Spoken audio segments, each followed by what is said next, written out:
Education related ও সমস্ত সরকারি এবং বেসরকারি চাকরির খবর সবার আগে পেতে এই সাবস্ক্রাইব বাটনটিতে একটি ক্লিক করুন।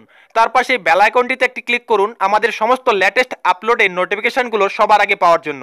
লোকসভার আগে সিভিক ভলেন্টিয়ার নিয়োগ জেলা প্রশাসনের। পঞ্চায়েত ভোটে জঙ্গলমহলে আদিবাসী ভোটের টান পড়েছে শাসক দলের। শিওরে লোকসভা ভোট, আদিবাসীদের কাজের সুযোগ করে দিয়ে তাদের মন জয় করতে সচেষ্ট হয়েছে রাজ্য সরকার। এবার শুধুমাত্র তাদের ছেলে মেয়েদের মধ্যে থেকে স্বেচ্ছাসেবক নিয়োগ করা হবে, যার নাম দেওয়া হবে আদিবাসী সিভিক ভলেন্টিয়ার।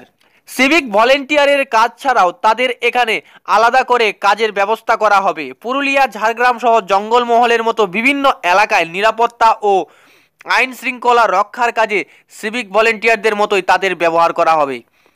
এর জন্য প্রয়োজনীয় অর্থ বরাদ্দ করা হয়েছে বলে রাজ্য পুলিশ সূত্রের খবর। বিগত পঞ্চায়েত ভোটে পুরুলিয়া, ঝাড়গ্রাম, পশ্চিম মেদিনীপুরের মতো জঙ্গলমহলে বিভিন্ন জায়গায় শাসক দলের ভোট কমেছে, হাতছাড়া হয়েছে বেশ কয়েকটি গ্রাম পঞ্চায়েত।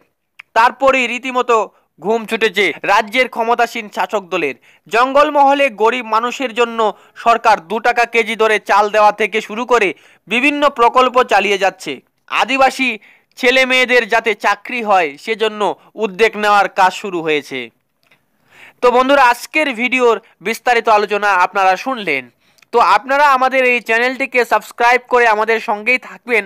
যখনই এই নিয়োগ বিজ্ঞপ্তিটি বেরোবে তার সঙ্গে সঙ্গে কিন্তু আপনাদেরকে আমি সেই খবর দিয়ে দেব এবং আপনারা কিভাবে আবেদন করবেন সমস্ত বিস্তারিত আলোচনা কিন্তু তখন আমি করব।